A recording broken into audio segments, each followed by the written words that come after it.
Identity crisis, മോശയുടെ വ്യക്തിത്വത്തിൻ്റെ പ്രതിസന്ധി. Identity crisis അല്ലെങ്കിൽ മോശയുടെ വ്യക്തിത്വത്തിൻ്റെ പ്രതിസന്ധി. നമ്മൾ മോശ എന്ന് പറയുമ്പോൾ, ഇപ്പം ഞാനൊക്കെ ചെറുപ്പത്തിൽ ഈ 10 കമാൻഡ്മെൻറ്റ്സ് വന്നപ്പോൾ ഞാൻ പോയി കണ്ടത് ഓർക്കുന്നുണ്ട്. മോശ എന്ന് പറഞ്ഞാൽ ഉടനെ നമ്മുടെ മനസ്സിൽ വരുന്നത് ചെങ്കടൽ രണ്ടായിട്ട് വിഭജിക്കുന്നു, മോശ വലിയ ആളായിട്ട് നിൽക്കുന്നു, വെള്ളം രണ്ടായിട്ട് മാറിയിരിക്കുന്നു, തൻ്റെ ജനത, ദൈവജനത ഈ ഉണങ്ങിയ നിലത്തുകൂടെ ഈ ചെങ്കടൽ കഴിഞ്ഞ് അപ്പുറത്തോട്ട് പോകുന്ന ഭാഗമാണ് നമ്മുടെ മനസ്സിൽ ആദ്യം വരുന്നത്, അല്ലേ? അത്രമാത്രം വലിയൊരു പ്രോഫറ്റായിട്ടാണ് നമ്മുടെ ഹൃദയത്തിൽ. ഇന്ന് മോശ എന്ന് പറഞ്ഞാൽ നമ്മൾ ചെറുതായിട്ടല്ല, മോശ നമ്മളൊരു വലിയ ആളായിട്ടാണ് കാണുന്നത്. മോശയ്ക്കും നമ്മുടെ കൂട്ടൊക്കെ തന്നെയുള്ള പല ബലഹീനതകളും സ്വഭാവങ്ങളും ഉണ്ടായിരുന്നു. മോശയുടെ ഐഡൻറ്റിറ്റി ക്രൈസിസ്, മോശ ആരെന്നുള്ളത് മോശയ്ക്ക് പലപ്പോഴും മനസ്സിലായിട്ടില്ല.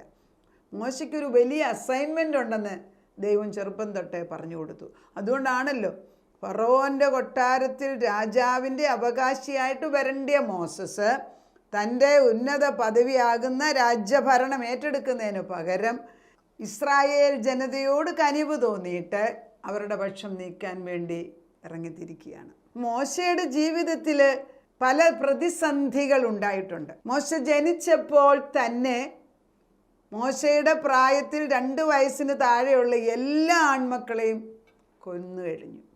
ഇപ്പോൾ മോശയുടെ പ്രായക്കാർ കൂട്ടുകാരില്ല അവിടെ. മോശയുടെ ജീവിതം ഒരടിമ സ്ഥലത്താണ് ഉണ്ടായ തുടക്കം. പക്ഷെ ദൈവത്തിൻ്റെ കൃപയാൽ മോശയെ ഫറവോൻ്റെ സഹോദരി നൈൽ റിവറിൽ നിന്ന് പൊക്കിയെടുക്കുകയാണ്. കാരണം മോശയുടെ അമ്മ 3 മാസമായ ഈ മകനെ വെള്ളത്തിനകത്ത് ഒരു ബാസ്ക്കറ്റിനകത്ത് കീലിട്ട് പൊതിഞ്ഞ് അവിടെ കൊണ്ടുവച്ചിരിക്കുകയാണ്.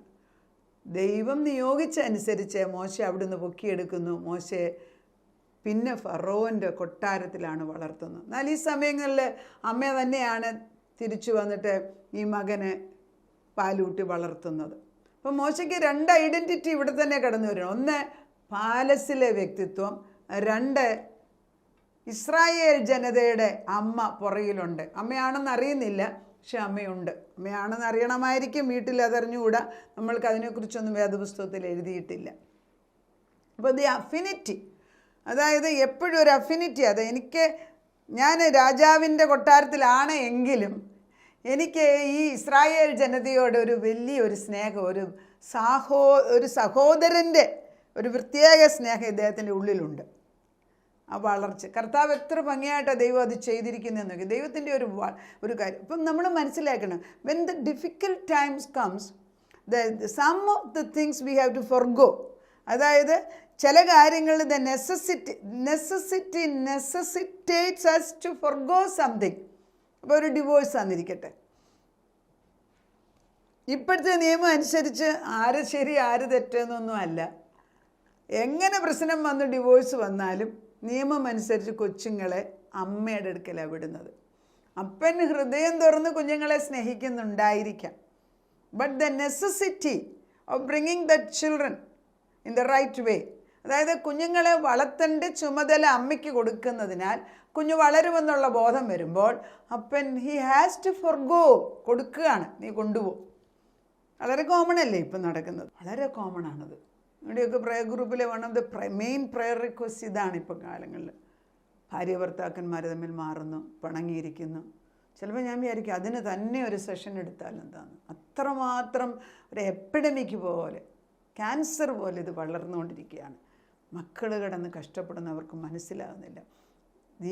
ഈ അടുത്ത തലമുറയ്ക്ക് വേണ്ടി ഇവരൊന്നിച്ച് നിൽക്കണം എന്നുള്ള ചിന്ത പോലും ഇല്ലാതെ ദൈവത്തിൽ നിന്ന് മാറി നിൽക്കുന്ന കുടുംബങ്ങളായി മാറുകയാണ്. ദൈവത്തിൻ്റെ പരിശുദ്ധാത്മാ പറയുന്നത്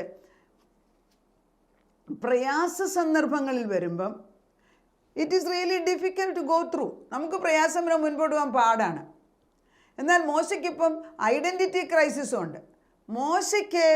if it is more hard for Moses when he has to go through the past things in life. കഴിഞ്ഞ കാലങ്ങളിൽ വന്നിട്ടുള്ള കാര്യങ്ങളുടെ മണ്ടത്തരങ്ങളോ അല്ലെ ആ ജീവിത ശൈലിയോ എന്നെ ഇപ്പോഴും ഹോണ്ട് ചെയ്യുകയാണ്. അങ്ങനെ പലരും ഇല്ലേ? മണ്ടത്തരങ്ങൾ അറിയാതെ ചെയ്തിട്ട് പിന്നുള്ള ജീവിതത്തിൽ അത് ഓർത്ത് വേദനിക്കുകയാണ്. അതിലൊന്നാണ് മോശയുടെ ജീവിതത്തിൽ മോശയ്ക്ക് പ്രയാസമുണ്ടായിരുന്നത്. മോശയെ വളർത്തിക്കൊണ്ടുവന്നത് രാജാവിൻ്റെ കൊട്ടാരത്തിലാണെങ്കിലും മോശേൻ്റെ ഹൃദയം എപ്പോഴും ഇസ്രായേൽ ജനതയുടെ കൂടെയായിരുന്നു. അങ്ങനെയുള്ള ഒരു മോശ, ഹീസ് ആൻ ഐഡൻറ്റിറ്റി ക്രൈസിസ്. ഈ മോശ ഈ രാജകീയ പദവി മാറ്റിവെച്ച് തൻ്റെ ജനതയ്ക്ക് വേണ്ടി ഇറങ്ങി തിരിച്ചിട്ട് അവരുടെ കൂടെ നടന്ന് ഇപ്പം വന്നിട്ട് ഇപ്പം മോശയോട് ഇവർ പറയുകയാണ്, ആര് പറഞ്ഞിട്ടാണ് ഞങ്ങളിവിടെ കൊണ്ടുവന്നത്? ഞങ്ങൾ ആ മിസ്രൈമിൽ കിടന്നേനായിരുന്നല്ലോ, അവിടെ നല്ല പോമിഗ്രാനൈറ്റും മുന്തിരിയും അവിടെ നല്ല ഇറച്ചി കറിയൊക്കെ കഴിച്ചു കഴിഞ്ഞാൽ ഞങ്ങൾ അവിടെ എങ്ങാനും ജീവിക്കത്തില്ലായിരുന്നു, അവിടെ വെച്ച് അങ്ങ് മരിച്ചാൽ മതിയെന്ന്. വളരെ ദുഃഖമല്ലേ? ഇവർക്ക് ദാഹമാണ്. They are thirsty inside and outside. നമ്മൾ വിചാരിക്കും ഈ ദാഹം അവർക്ക് മാത്രമേ ഉള്ളൂ. മോശയ്ക്കും ദാഹമില്ലേ? മോശ മരുഭൂമി കൂടെ യാത്ര ചെയ്യുമ്പോൾ മോശയ്ക്ക് ദാഹമില്ലേ? മോശയുടെ വായിലും മണ്ണ് വീഴുന്നില്ലേ? ദൈവത്തിന് ദാഹമില്ലേ? ഉണ്ട്. എന്തിന്? തൻ്റെ ജനത തന്നെ അറിയാൻ വേണ്ടി. മോശയ്ക്ക് ദാഹമുണ്ട്. ഞാൻ ആരെന്ന് ഇവരൊന്ന് മനസ്സിലാക്കിയിരുന്നെങ്കിൽ. ഒരു ഭാര്യ ഭർത്താക്കന്മാർ വഴക്കുണ്ടാക്കുമ്പം പലപ്പോഴും പറയും, എൻ്റെ ചങ്ക് കാണിച്ചാലും നീ അത് മനസ്സിലാക്കത്തില്ല. കാരണം എന്താ? There is an identity crisis ഇവിടെ. ഞാൻ ആരേ എന്ന് എനിക്ക് വ്യക്തമായിട്ട് അറിയാൻ വയ്യ. അതുകൊണ്ട് നമ്മുടെ പ്രവൃത്തിയിൽ അത് വ്യക്തമായിട്ട് വരികയാണ്. അപ്പോൾ മോശയ്ക്ക് ഇവരോട് പറയാൻ വയ്യ, ഞാൻ നിങ്ങളുടെ കൂട്ടത്തിൽപ്പെട്ട ഒരാളാണ്, ഞാനും നിങ്ങളുടെ കൂടെ ദാഹിക്കുന്നു. കാരണം എന്താ? He has N assignment. ഒരു കാര്യം ചെയ്തെടുക്കാൻ വിട്ടിരിക്കുന്ന വ്യക്തി ദാഹിക്കുന്നു എന്ന് പറഞ്ഞ് അവിടെ നിൽക്കുന്നില്ല. മോശ കംപ്ലൈൻറ്റ് ചെയ്യുന്നില്ല എനിക്ക് ദാഹമുണ്ട് എന്ന്. ദൈവം കംപ്ലൈൻറ്റ് ചെയ്തില്ല എനിക്ക് ദാഹമുണ്ടെന്ന്. കംപ്ലൈൻറ്റ് ചെയ്തത് ആരാണോ? മനുഷ്യർ മാത്രം, ദൈവസൃഷ്ടിയായ മനുഷ്യർ. അതുകൊണ്ട് മോശയ്ക്ക് ദേഷ്യം വരുന്നുണ്ട്. അപ്പോൾ ഈ ഐഡൻറ്റിറ്റി ക്രൈസിസ് എന്ന് പറയുന്നത് ഞാൻ ആരെ എന്ന് അറിയേണ്ടത് വളരെ വളരെ പ്രധാനപ്പെട്ട ഒരു കാര്യമാണ്. we make people to be hero so that we can kill them when they become one like us. അതായത് നമ്മൾ ആളുകളെ ഉയർത്തി കയറ്റി വെക്കും ഒരാൾ, എന്നിട്ട് നമ്മുടെ കൂട്ടാകുമ്പോൾ അവനെ പിടിച്ച് കൊല്ലുകയും ചെയ്യും.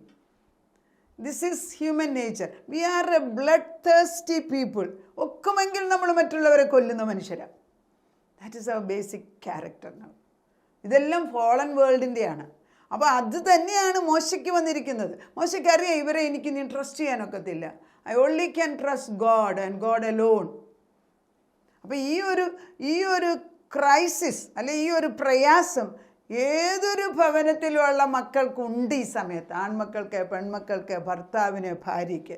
പലപ്പോഴും ഭാര്യ ഭർത്താക്കന്മാർ വഴക്കുണ്ടാക്കുമ്പോൾ വിളിച്ചു പറയുന്നത്, ഞാൻ ആരെന്ന് നിനക്ക് ഇതുവരെ മനസ്സിലായിട്ടില്ല.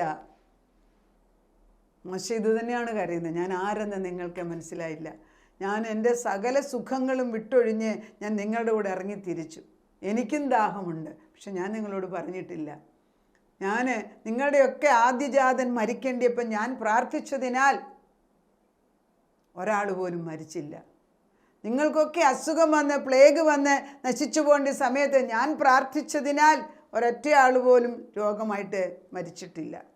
ഇതെല്ലാം ഞാൻ ചെയ്തിട്ടും നിങ്ങൾ എന്നെ അറിയുന്നില്ല. ഈ ഐഡൻറ്റിറ്റി ക്രൈസിസ്, ഞാൻ ആരെ എന്ന് മനസ്സിലാകാതിരുന്നാൽ നമ്മൾ ജീവിതത്തിൽ. അപ്പോൾ മോശയ്ക്ക് ഒറ്റ ഒരു ആഗ്രഹമേ ഉള്ളൂ, നിങ്ങൾ എന്നെ നല്ലതെന്ന് പറയുക, ഞാൻ ആ ചെയ്തത് നല്ലതെന്ന് പറ, കുറച്ചെങ്കിലും നിങ്ങൾ ഞാൻ ചെയ്തത് സ്വീകരിക്കുക. ഒരു പ്രയാസം വരുമ്പോൾ ഇതുവരെ ചെയ്ത സകല നന്മകൾ ഇല്ലാത്ത പോലെ വർത്തമാനം പറയുന്ന ഒരു സ്വഭാവം നമുക്കെല്ലാം ഇല്ലേ? മോശ നീ ചെയ്തത് നന്നായി എന്ന് ആ ടൈമിൽ ആരും പറഞ്ഞിട്ടില്ല. ഒരു ഭവനത്തിൽ ഭാര്യ ഭർത്താക്കന്മാർ വഴക്കുണ്ടാക്കുമ്പോൾ ഒരു ഭാര്യ അല്പം ഒന്ന് താണേച്ച്, എന്തൊക്കെ പറഞ്ഞാലും നിങ്ങൾ നല്ല ആൾ തന്നെയാണ്, നിങ്ങൾ അന്ന് അത് ചെയ്തില്ലേ, ഇത് ചെയ്തില്ലേ, നിങ്ങൾ മക്കളെ ചൊവ്വയെ നോക്കുന്നുണ്ടല്ലോ, വീട്ടിൽ ഭക്ഷണം കൊണ്ടു തരുന്നല്ലോ, മടി കൂടാതെ വീട്ടിൽ നിന്ന് പുറത്തിറങ്ങിപ്പോയി ജോലി ചെയ്യുന്നുണ്ടല്ലോ, നടക്കാൻ വയ്യെങ്കിൽ നീ ഇവിടെ ഇരുന്ന് കാശുണ്ടാക്കുന്നില്ല, ഇതൊക്കെയൊന്ന് പറയാനൊന്ന് ഹൃദയം തുറക്കുമോ? അതുപോലെ തന്നെ ഭാര്യയോട്, എന്താണെന്നല്ല നീ എന്നെ ഇട്ടച്ചു പോകത്തില്ലെന്ന് എനിക്കറിയാം, നീ എൻ്റെ കൂടെ ഉണ്ടല്ലോ, അത് മതി. നമുക്ക് ഈ ഒരു കഷ്ടസമയത്ത് നമുക്ക് ഈ മരുഭൂ യാത്രയിൽ എൻ്റെ മുമ്പിൽ മണൽത്തരി മാത്രമാണ് കാണുന്നതെങ്കിലും ഈ ദൈവം പറഞ്ഞില്ലേ അങ്ങപ്പുറത്തൊരു വലിയ അനുഗ്രഹമുണ്ടെന്ന്, അവിടേക്ക് നമുക്ക് ഒന്നിച്ച് കൈകോർത്ത് പോകാം. ഒരാളെങ്കിലും ഒന്ന് വിനയപ്പെടും, ഒരാളെങ്കിലും വിനയപ്പെടും. ഒരൊറ്റ ആൾ വിനയപ്പെട്ടു മോശ. മോശെ നിന്ന് ദൈവസന്നിധിയിൽ കമന്ന് കിടന്ന് പ്രാർത്ഥിച്ചപ്പോൾ കർത്താവിൻ്റെ ഗ്ലോറി. അപ്പോൾ ഈ ഐഡൻറ്റിറ്റി ക്രൈസിസ് മോശയ്ക്കുള്ളതുപോലെ നമുക്കും ഉണ്ട് ദിനം പ്രതി. ഏത് പ്രായക്കാർക്കുമുണ്ട്. പ്രായം ചെന്നവരുടെ ചോദിക്കേ വേണ്ട. കാരണം അവർ ജീവിതകാലം മുഴുവനും 60-65 വയസ്സ് വരെ കഷ്ടപ്പെട്ട് ജോലി ചെയ്ത് പൈസ ഉണ്ടാക്കി മക്കളെ ആക്കി കഴിഞ്ഞ് മക്കൾ ശരിയായി പോയെങ്കിൽ നല്ലത്, അല്ലെങ്കിൽ വീടിന് വേണ്ടി വഴക്ക്, സ്വത്തിന് വേണ്ടി വഴക്ക്, സ്ഥാനത്തിന് വേണ്ടി വഴക്ക്, എല്ലാം ഭവനത്തിൽ നടക്കുന്നു. പിന്നെ അവർ സൈലൻ്റായിട്ട് ബെയർ ചെയ്യാണ്. അതുപോലെ ഭാര്യ ഭർത്താക്കന്മാരിൽ പല സ്ത്രീകളോടും ചോദിക്കാൻ പറയും, ജോലിക്ക് പോകുന്ന എന്താ നിവൃത്തിയില്ല, രണ്ടുപേരും കൂടെ പോകാതെ ഇപ്പോൾ ഒക്കത്തില്ല. അങ്ങനൊരു സിറ്റുവേഷനാണ്. പക്ഷേ ആ ഒരു സിറ്റുവേഷനിൽ നമുക്കൊരു ഐഡൻറ്റിറ്റി ക്രൈസിസ് ഉണ്ടാകരുത്. ഞാനും നീ ഒന്നാണ്, നമ്മൾ ഒന്നിച്ച് നിൽക്കാം. അപ്പോൾ ഈ നോക്കിക്കേ, ഈ സമയത്ത് മോശ എടുക്കുക പറയാം, സാരമില്ല, വെള്ളമില്ലെങ്കിൽ നമുക്ക് മുൻപോട്ട് തന്നെ പോകാമെന്നൊരു 10 പേരെ അതിനകത്ത് പറഞ്ഞിരുന്നെങ്കിൽ സ്ഥിതി വ്യത്യാസമാകത്തില്ലായിരുന്നു, ദൈവത്തിനും സന്തോഷമാകത്തില്ലായിരുന്നു. പലപ്പോഴും നമ്മൾ ദൈവത്തിനെ മുഷിപ്പിക്കുന്നവരാണോ? നമ്മുടെ സംസാരം, നമ്മുടെ നോട്ടം, നമ്മുടെ രീതി, നമ്മുടെ നടപ്പ്, എല്ലാത്തിലും ഒരു മാറ്റം വരണ്ടേ? ഇതൊക്കെ അന്തരാത്മാവിൽ നിന്ന് വരേണ്ട വ്യത്യാസങ്ങളാണ് ഞാൻ ഈ പറയുന്നത്. ദൈവത്തിൻ്റെ പരിശുദ്ധാത്മാ പറയുന്നത്, if your identity is depending on other people's affirmation you are at a loss. മറ്റുള്ളവർ എന്നെ നന്മ പറഞ്ഞിട്ടാണ് ഞാൻ ആരെന്ന് മനസ്സിലാക്കേണ്ടിയെങ്കിൽ യു ആർ ഇൻ ട്രബിൾ. അതെങ്ങനെയാണ് ഉത്തരം പറയുന്നത്? ഞാൻ പണ്ടൊക്കെ ഞാൻ എൻ്റെ ലോയിൽ ഒത്തിരിയും പഠിച്ച് ഇംഗ്ലണ്ടിൽ പോയി പഠിച്ച് വലിയ ഡിഗ്രി എടുത്ത് വെച്ച് ഞാൻ തിരിച്ചു വന്ന വ്യക്തിയാണ്.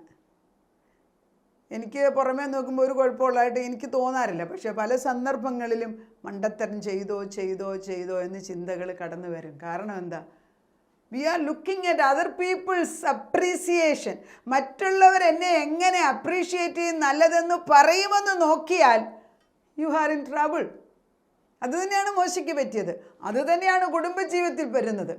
അതല്ല, എൻ്റെ ദൈവത്തിന് ഞാൻ വിലപ്പെട്ടതാണ്, എൻ്റെ ദൈവം എന്നെ മാന്യതായിട്ട് അല്ലെ അങ്ങേയറ്റം സ്നേഹിക്കുന്നു, അവൻ്റെ കണ്ണിൻ്റെ കൃഷ്ണമണിയാണ് ഞാൻ, അവൻ്റെ കൈകളിൽ എന്നെ വരച്ചിരിക്കുന്നുണ്ട്, എന്നെ കൂടാതെ ദൈവം ഒന്നും ചെയ്യത്തില്ല എന്ന് പറയാനുള്ള ധൈര്യം വന്നെങ്കിലുണ്ടല്ലോ, വി ആർ നോട്ട് ബോതേഡ്. പക്ഷെ നമ്മൾ ദൈവം ചെയ്ത ജോലി ചെയ്യിപ്പിച്ച് വിശ്വസ്തയോടെ ചെയ്യും. അത് പൂർത്തീകരിക്കുന്നതും വിശ്വസ്തതയും. മോശയ്ക്ക് തെറ്റുപറ്റി, മോശ പാറ അടിച്ചു. അതിനെക്കുറിച്ച് അടുത്ത ദിവസം പറയാം. പാറ അടിച്ചതുകൊണ്ട് എന്ത് സംഭവിച്ചു നമുക്ക് പ്രാർത്ഥിക്കാം. നാഥ, we all go through identity crisis. ഞങ്ങൾ ആരെയെന്ന് ഞങ്ങൾ മനസ്സിലാക്കുന്നില്ല. നിൻ്റെ പൊന്നു മക്കളായിട്ട് നീ ഞങ്ങളെ വീണ്ടെടുത്തത് സ്വന്തം പുത്രൻ്റെ രക്തം കൊണ്ട് ഞങ്ങളെ വീണ്ടെടുത്താന്ന് മറന്നു പോകുന്നു ഇടയ്ക്കിടയ്ക്ക്. മറ്റുള്ളവർ ഞങ്ങളെ പൊക്കിപ്പറയുമോ, അവർ ഞങ്ങൾക്ക് നന്മ ചെയ്യുമോ, അവർ നോക്കുമ്പോൾ സ്നേഹത്തിലാണോ നോക്കുന്നത്? ഇതൊക്കെ നോക്കിയാൽ ഒരു കാര്യം നടക്കൂല കർത്താവേ. സാഹചര്യങ്ങൾ നോക്കാതെ, സാഹചര്യം ആകെ കൂടെ പ്രശ്നമാണ്, പക്ഷേ ആ സമയത്ത് നിൻ്റെ ദൃഷ്ടിയിലേക്ക് മാത്രം നോക്കാനുള്ളൊരു കൃപയിട്ട് തന്നാൽ അനേക കുടുംബങ്ങളിൽ ഈ നേർവഴിക്ക് മുമ്പിൽ നിൽക്കുന്ന മുള്ളും പറക്കാരെയും കരിങ്കല്ലുകളിട്ടിരിക്കുന്നത് ദൈവദൂതന്മാരെ വിളിച്ചു വരുത്തി അത് മാറ്റിക്കൊടുക്കട്ടെ. അഴിഞ്ഞു പോകട്ടെ, അത് മാറ്റിക്കൊടുക്കുക, വഴി ശരിയാകട്ടെ. ഇന്ന് ഈ വചനത്തിൻ്റെ മുൻപിൽ ഏത് റെഡ് സീ ആണ്, അതായത് ഏത് ചെങ്കടലാണ് നിൽക്കുന്നത്, അതേ കർത്താവിൻ്റെ വചനമാകുന്ന വാളുണ്ട്, അത് നീട്ടുമ്പോൾ അത് രണ്ടായിട്ട് പിളരട്ടെ അപ്പച്ച. ഉണങ്ങിയ ദേശത്തോടുകൂടി അവരുടെ മക്കളും കുടുംബവും ഒന്നായിട്ട് അപ്പുറത്ത് പോകട്ടെ അപ്പച്ച. ഈ സമയത്ത് അവിടുന്ന് അത് ചെയ്യുന്നതിനാൽ സ്തോത്രം. ഞങ്ങളുടെ കുടുംബങ്ങളെ ഒരാളെ പോലും പുറകിലിടാതെ, അങ്ങനെയാണല്ലോ നീ മിസ്രൈമിൽ നിന്ന് ഇസ്രായേലിനെ കൊണ്ടുവന്ന് ഒരൊറ്റ ഒരെണ്ണത്തിനെ അവിടെ ഇട്ടിരുന്നില്ല കർത്താവേ. അവർക്കുള്ളതെല്ലാം പൊക്കിയെടുത്തുകൊണ്ട് അവർ ഈ വെള്ളത്തിൽ കൂടെ കടന്നു പോയെന്ന് ഓർക്കാൻ കൂടെ നമുക്ക് അറിഞ്ഞുകൂടാ. അങ്ങനെയെങ്കിൽ ഞങ്ങൾക്കുള്ളത് നീ പരിപാലിക്കും കർത്താവേ. നീ ഞങ്ങളെ കനാൻ ദേശത്ത് എത്തിക്കുമെന്നൊരു വാഗ്ദത്തം തന്നിട്ടുണ്ട്. അതിലുറച്ചു നിന്ന് ഞാൻ നിന്നിൽ ആശ്രയിക്കുമ്പോൾ എൻ്റെ വില നിന്നിൽ നിന്നുള്ളതാണെന്ന് മനസ്സിലാക്കുമ്പോൾ മറ്റുള്ളവരെന്ത് പറയുന്നു എന്നുള്ളതല്ല, നീ എന്ത് പറയുന്നു എന്ന് മനസ്സിലാക്കി ജീപ്പ ഞങ്ങളെ പഠിപ്പിക്കണം. നീയും ഞാനുമായിട്ടുള്ള ബന്ധം, അല്ലെ അവിടുന്ന് ഞങ്ങളുമായിട്ടുള്ള ബന്ധം ഉറപ്പിച്ച് ഈ വഴി നല്ല ഭംഗിയായിട്ട് വെട്ടിത്തുറന്നു തരുന്നതിന് നന്ദിയോടെ സ്തോത്രം ചെയ്യുന്നു. ഞങ്ങൾ വഴി മുള്ളും പറക്കാരെടുത്ത് കളയുമ്പം ഞങ്ങളുടെ അടുത്ത തലമുറകൾക്ക്, അല്ലെ ഞങ്ങൾ പറയുന്ന വിശ്വസിക്കുന്നവർക്ക് ആ വഴി ഇച്ചിരും കൂടെ എളുപ്പമാകുമല്ലോ കർത്താവേ. അതേ കല്ല് പിറക്കി കളയുന്നു, അവിശ്വാസം മാറിപ്പോകുന്നു, ദൃഷ്ടികൾ യേശുവിലേക്ക് മാത്രം തിരിച്ചു കൊണ്ടുവന്നിരിക്കുന്നു. അതിന് ഈ വചനത്തിൽ സന്തോഷിക്കുന്നതിനാൽ നന്ദിയോടെ സ്തോത്രം. നമ്മുടെ തലമുറയോട് അപ്പച്ചൻ കരുണ കാണിക്കുന്നതിനാൽ ഞങ്ങൾ നിന്നെ സ്തുതിക്കുന്നു. പ്രാർത്ഥന കേട്ട് ഞങ്ങളെ അനുഗ്രഹിക്കാൻ ഓടി വന്നതിന് നന്ദി പറയുന്നു. യേശു ക്രിസ്തുവിൻ്റെ പുണ്യനാമത്തിൽ തന്നെ ആമേൻ.